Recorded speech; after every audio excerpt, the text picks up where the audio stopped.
Alam niyo na ba, nagkakaroon ng episode or pagsusumpong na kuminsan pag sinumpong siya, ano mangyayari pag sinusumpong siya sa bahay? Matagal na po yun, bata pa po ako. Pag ganun po siya, nananakit po siya, yung mga sama po ng loob niya, lumalabas po lahat. Kapag ganun po siya, iniintindi na lang po namin siya. Kasi sino ba namang kapamilya mo yung hindi mo intindihan pag ganun na yung nangyayari dun sa tao? Humihingi siya ng pasensya na nasasaktan ko kayo, na pagsasalitaan ko kayo ng masasama. Kasi hindi ko na kaya yung nararamdaman ko, yung mga naririnig ko. May mga bumubulong-bulong daw po sa kanya, may mga nagsasalita daw po sa isip niya na hindi niya na talaga nakokontrol. Ang problema, pag hinarap mo ito sa judge, hindi niya alam kung anong gagawin niya, hindi niya alam. Sigurado hindi makakausap na maayos to. Ay, opo, hindi po talaga makakausap na maayos siya. Kaya nga po, mas maigi nga po na talagang imbis na siya ay madala sa kulungan, ay madala po siya sa isang mental institution. Ang dahilan ko po, bakit po ako napunta po dito at humingi po ng tulong dito sa #ipabitag mo dahil noong July 18, ang tatay ko po ay dinala po namin sa National Center for Mental Health Facility dahil meron po siyang mentally challenged. July 18, nawala po siya. Naghanap na po kami, hindi po namin alam or wala po kaming idea kung nasaan siya dahil nga po, ipapacheck up po namin siya tapos tumakas siya. July 19, nagpa-blatter po kami pero naghanap din po kami sa kasamaang palay hindi po talaga namin siya nakita. August 30, tumawag po sa akin ng BJMP Payatas nurse na nagbigay concern sa aking tatay na may mentally challenged nga po. Kinwento daw po ng papa ko na umalis siya, tumakas siya, hanggang sa nakapunta po siya doon sa isang private property na aminado naman po siya na nagkaroon siya ng trespassing. Hindi niya po alam yung possession of firearms na ikinaso po sa kanya. Sa ngayon po, yung tatay ko nag-hallucinate po siya doon sa loob ng facility dahil nga po, ang alam niya nga lang po is trespassing lang po yung ikinaso po. Humihingi po ako ng tulong para ma-clear po ang pangalan ng tatay ko sa maling akusasyon sa kanya at isa pa po, maipa-check up na po namin siya immediately dahil nga po nag-hallucinate siya. Maraming salamat po, Sir Ben. Ano bang trabaho ng father mo? Technician po siya. Technician sa Opo. Sa aircon and refrigerator, yun po yung pinagkakaabalahan niya po. Okay.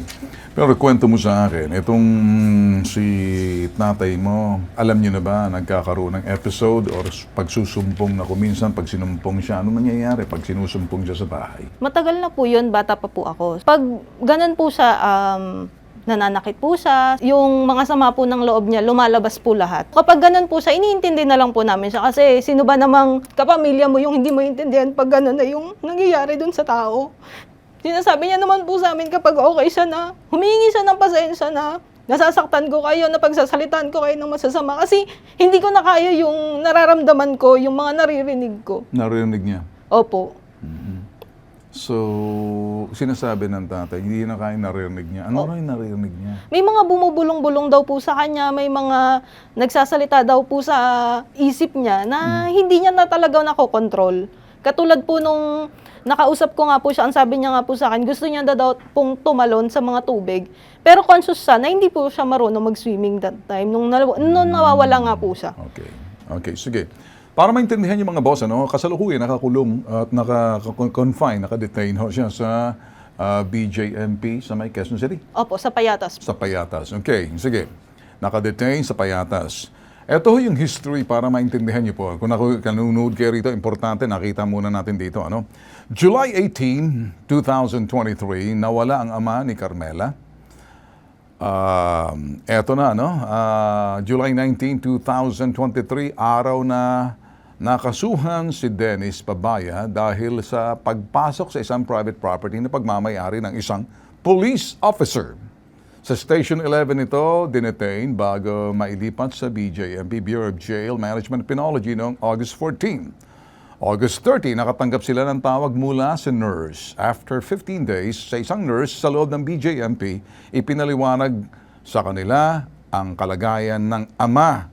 Ito na ho, 2020, huling nagpa-check up ang kanilang tatay matapos magkaroon matinding depression. Madalas daw ito nag-hallucinate ang ama at nagwawala. Hindi alam ni Dennis na bukod sa trespassing, isa pang kaso ang hinaharap. Okay? 120,000 pesos ang bail ni Dennis para kasong illegal possession of firearms. Ang kasong trespassing, ito ay kasalukuyang dinidinig sa Quezon City Branch. Ayaw natin pag-usapan to. 43. Samantalang kaso nito ay illegal possession of firearms ay nasa Branch 83. Magkahiwalay. Pwede naman ipasok sa trespassing, ba't hiniwalay, Quezon City Trial Court. And 31 times na napabalik-balik sa mental facility. Again, inuulit po natin. Unfiltered po ako rito. Kaya po kami nilalapitan dahil #ibabitag mo. Meron pong kami karapatan na magsabi po ng mga bagay na dapat malaman po ni naman. Hindi po kami nakikialam sa mga bagay na kung saan may pasok na sa hukuman. Di sa kapartito, hindi natin pwedeng pakialaman ang merito ng kaso kung paano. Ang mahalaga po rito na dapat maintindihan na itong anak lumapit po sa atin dito, yung illegal possession of firearms sa loob ng pamamahay trespassing. Tandaan na walang ama nila at kinasuhan. Lagi sinasabi nito, nakakarinig ng mga boses, iba na po ang dating dito. So, kung ganito ho, naniniwala po kami na importante dapat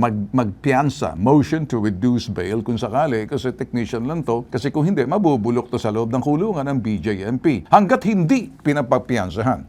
Ano pong mga nakikita po natin dito, mga bossing? Una, I believe that what the guy needs is rehabilitation. Not incarceration. Incarceration, ikukulong mo yung taong may diferensya. So, rehabilitation, you rehabilitate para doon sa sinasabing umayos ang kanyang kalagayan, yung kanyang pag-iisip, mentally challenged. Kaya tatawagan po natin si Dr. Camille dito, kung makakausap natin, bago po natin umpisan to. So, again, inuulit, instead of incarceration, ikukulong mo na inandun yung tao ngayon, pati yung nurse nata tumawag sa anak, incarcerate po nila kinulong nila. Bakit? Ang isang tao, alam ba, may discernment ba? Labas-pasok 31 times sa loob ng mental hospital. Sabi ng anak, nawala, tumakas lang. May naririnig na mga boses, bumubuling, hindi niya makayanan. Kaya kuminsan sinasaktan yung mga anak. Etong ganitong klase, hinuli mo. Ang sinabi ng pulis sa loob na pumasok ng trespassing, alam niya nag-trespass siya. Pero tumakas lang to,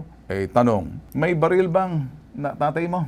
Okay, saan siya tumakas? Bakit na umalis siya? Saan siya? Sa bahay o tumakas sa National Mental Hospital? Magpapacheck up po sila nun sa mental facility po. Sinong kasama niya magpapacheck up? Yung lola ko po. Yung lola mo. So ano nangyari? Bakit tumakas yung tatay mo? Nung time po kasi na yun na po yun. Sobrang severe na po yun. Ang dami niya na pong naririnig kung ano-ano na pong ginagawa niya. Sige, ganito. Okay, sa linya ng telepono si Dr. Camille Garcia. Ay, good morning, Sir Ben. Nadinig ko nga po yung kwento. Opo. Alam mo kasi, Doktora, simple lang, Although nasa hukuman na to, we're not in the position, we're not in the position of, interference or pag-usapan pag nasa poder na ng hukuman, because out of humanitarian consideration, maaring hindi po nakikita ng mga alagad ng batas, so diretso na lang sa parting to, sinampahan siya ng kasong possession of firearms and then pumasok siya sa loob ng pamamahay ng pulis daw at yan trespassing. Ngayon, nakakulong siya nandoon sa loob ng BJMP facility sa May Payatas, itinawag daw po sa kanya ng nurse at nagwawala na rin sa loob ng kulungan. Pag ganitong klaseng sitwasyon, nakakarinig ng mga boses, medyo hindi niya na makayanan. Isang tao, labas-pasok 31 times sa tuwing nagkakaroon ng episode, he would stay sa National Mental Hospital for 3 days. And then, on medication, may discernment po ba yung tao na to? Or hindi naman, parang kuminsan nagba-blackout ba? What's the situations? Parang ganito po yung nakikita namin. Okay, sir, kung nakukonfine po yan sa mental, may possibility po kasi na baka hindi lang po yan major depression, baka po may schizophrenia na. Pag may schizophrenia po yung pasyente, talagang mental disorder po yun na merong hallucinations, meron din pong sinasabi na hindi lang po visual or auditory hallucinations, baka may delusions. Kaya po, yan, talagang tantamount to saying na pwedeng kung hindi saktan yung sarili, manakit ng ibang tao, tapos wala pa pong medication, talaga pong sinusumpong na yan. Kaya dapat po siguro talagang makonfine siya sa mental dahil kasi dati naman po pala siyang nakukonfine doon. At saka siguro po ngayon mas medyo matagal po yung magiging confinement niya dahil talagang hindi lang traumatized ito dahil sinabing na nung nurse doon na nagwawala. So meaning to say, talaga pong medyo ang episode po matindi na. Kaya siguro napatawag din. At saka kung sinabi na for check-up yan, baka ho yung possibility na yun talagang may episode siya. So meaning to say, baka ilang araw na rin siyang hindi nakakainom ng gamot, which is talagang pwede pong atakihin siya ng kanyang sakit dahil kung 31 times po, ibig sabihin chronic po yan. Chronic na po yung sakit.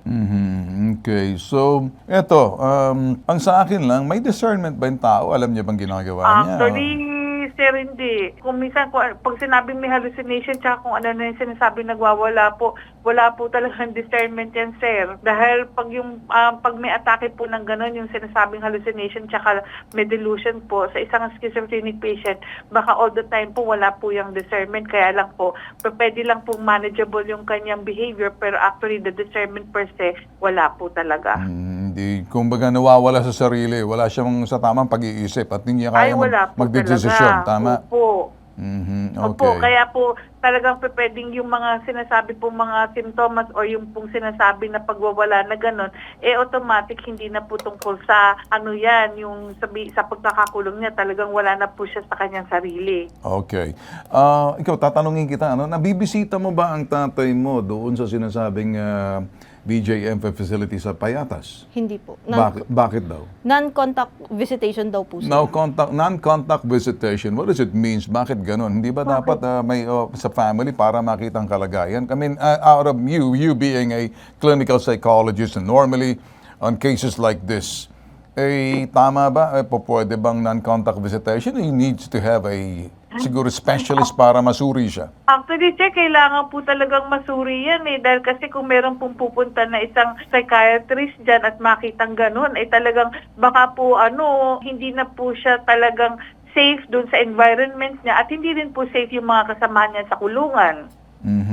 Okay. Baka isolated to, kaya ay pakita. Pwede rin po at sana wag lang pong masaktan dahil kasi siyempre po pag nagwawala baka akala nila ibang klaseng pagwawala yan, hindi po nila alam na wala po sa katinoan yan, sana naman po hindi po talaga nasaktan yung yung ating yung tao po na yan. Ano kinakailangan, sa pakikitungo or pag-aaruga o anumang bagay sa kapareho nito, ano dapat gawin ng pamilya pag ganitong situations? Ikaw advice na lang. Let's say kung nakita ka. Sir, alam niyo, yung mga usually po, may mga pasyente kaming nakukulong din na ganyan. After po na kung makapagpiansa man po, talaga pong sinasabi na kailangan po for possible admission yan sa isang mental institution Hindi po, kasi alam nga po nila na talagang hindi po kakayanin niya na pumunta sa hearing, lalo pa po na sa ganyang klaseng sitwasyon. So talaga pong dapat po may pwede sabihin na pagkatapos po na siya ay kung sakasakali makapagpiansa or talaga pong magawa ng paraan, didiretso po siya sa isang institusyon. Yun po yung mas nararapat na gawin para maibigay yung karampatang gamot at saka yung supposed to be na assessment talaga kasi baka mamaya yung pong dating iniinom niyang gamot kailangan mas may karagdagang gamot na dahil sa sitwasyon na talagang nagwawala po siya ngayon. Ang problema, pag hinarap mo ito sa judge, hindi niya alam kung anong gagawin niya, hindi niya alam, sigurado hindi makakausap na maayos to. Opo, hindi po talaga makakausap na maayos yan. Kaya nga po mas maigi nga po na talagang imbis na siya ay madala sa kulungan, ay madala po siya sa isang mental institution, lalo pat alam naman ng pamilya. At meron din naman po sigurong siya ay record na ilang beses na po siyang nakapapasok sa mental. Hindi siya kinakailangan sa sinasabing incarceration bagkus. Hindi po. Pag ganito, saan dapat siya?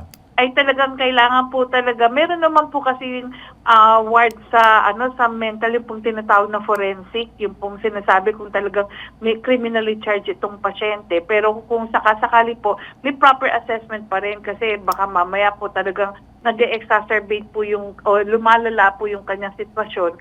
Kaya nasa top, alam po ng mga doktor doon kung saan pong pabilin siya dapat ilagay. Okay. Alam niyo, Dr. Camille, kami nagpapasalamat sa inyo dahil napapaliwanag niyo yung mga komplikadong bagay, nagiging pasimple lang para nagkakaintindihan po tayo rito. Nadadagdagan ng kaalaman sa pamamagitan ng kapresenta ng isang bagay. Kapareho nito, hindi kaso, bagkos for informational, educational, as well as lahat na po na dapat malaman ni Juan de la Cruz. Through you being a clinical psychologist, nagpapasalamat po kami, Dr. Camille. Ay, maraming salamat po sa tiwala, sir. Okay. Thank you rin po. So, okay, thank you. Okay, ganito lang gagawin natin. Wala tayong dang ibang gagawin kundi gagawa tayo ng hakbang na susulat doon sa BJMP pagkatapos sigurado papasok ditong eksperto out of humanitarian consideration. Kinakailangan natin dito maintindihan ng facility director kung sino man in charge ng facility na yan. Hindi po pwedeng non-visitation contact. He needs to be dapat ito masilip para masuri. At hindi may forensic na mga doctors na pakita kung nga ba'y behavior nito, makakasakit. At hindi mo naman pwedeng iharap sa judge yan dahil wala sa sarili. Kaya siguro, kinukulong nila. At in the meantime, pag hindi nakapagpiansa yan, lalong lalala sa loob. So, titingnan natin, magagawa natin, kukuha tayo ng mga advice sa mga dalubhasa. Ito po, nag-iisang pambansang sumbungan. Kaya po niya ipinatulfo. Ipinabitag, hindi basta tulfo. O po sabihin tulfo sa parting to. Gagawa na lang po kami out of humanitarian consideration. Again, hindi po kami nanghihimasok sa mga bagay na sa loob na ng hukuman. Saklaw na po yan. Pero dito sa parting to, hindi po rehabilitation to a confinement into a sanitarium. Not incarceration through, sinasabi po natin, jail such as sa BJMP niyan. Gagawa tayo ng paraan mamaya. Susubukan natin mga hakbang na ating magagawa. Dahil lang nag-iisang pambansang sumbungan, yung serbisyo, tulong, at yung estilo may tatak. Tatak, tulfo. Hindi basta tulfo. Bitag. Kaya nga ho, hashtag ipabitag mo.